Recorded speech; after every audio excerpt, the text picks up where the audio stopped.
Hello everyone, I hope you are doing well. Today's video is about talking about what makes a good teacher. Okay, we are going to talk about some qualities and characteristics that make a good teacher.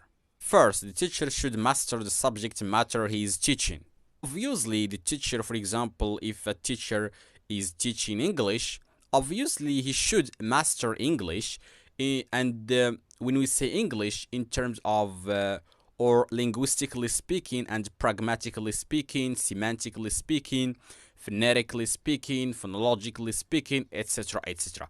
This is exactly what we mean by mastering, and also about proficiency. Okay, now we're going to talk about training. Okay, a teacher should undergo a teacher training because a teacher or somebody who teaches without training shouldn't be called a teacher.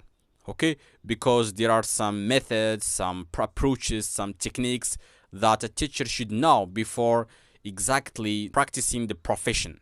Because language proficiency or knowing exactly the subject that you are teaching doesn't mean you are a good teacher. Okay, but it's the teacher training and the teacher development which exactly builds your proficiency.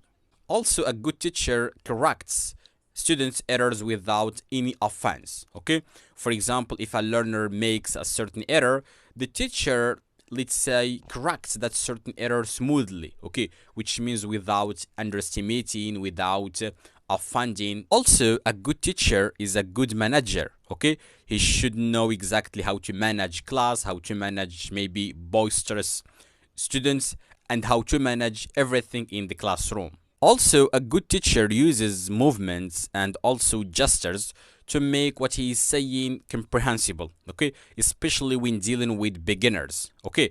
Also, a good teacher knows the names of his students, okay? Because knowing exactly the names of the students has an impact on students, okay? And imagine, for example, if a teacher, for example, calls you with your name, you feel something, okay? You feel a good feeling, okay? That's why a good teacher, or it is recommended that a good teacher should know exactly the names of his students. Also, a good teacher helps instead of shouting. Okay, you know, there are some teachers who just keep shouting, keep criticizing, keep underestimating students. This type is not good. Okay, they should reconsider their behaviors. Okay, but a good teacher is the one who helps, monitors, supports, assists. A good teacher should set a good environment for learning. Okay, and when we say a good environment for learning, especially here we mean the learner, which means that the teacher should set an anxiety-free environment for the learner. For example, if the learner wants to speak, to initiate, maybe to ask about something, the learner should feel free, which means without any fear, without any anxiety.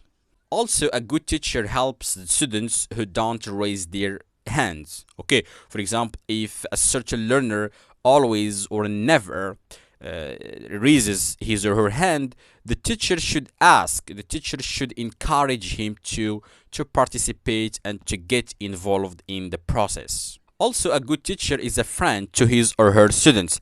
And here, when we say friendship, is not that, let's say, that meaning or that superficial meaning. Okay, here you are a friend, and at the same time you are doing your job, and also you should keep some limits between you and the learners. And also there must be respect, okay? Because without respect there won't be anything, okay? So friendship is about that proximity. There must be a rapport between you and learners. Also, a good teacher uses different, or let's say many, teaching techniques in order to satisfy different learning styles. Okay, as you know, there are different learning styles, so the teacher's job is exactly to cater for these styles. I hope this video has helped you understand the qualities of a good teacher. I hope you subscribe so that you can receive new notifications.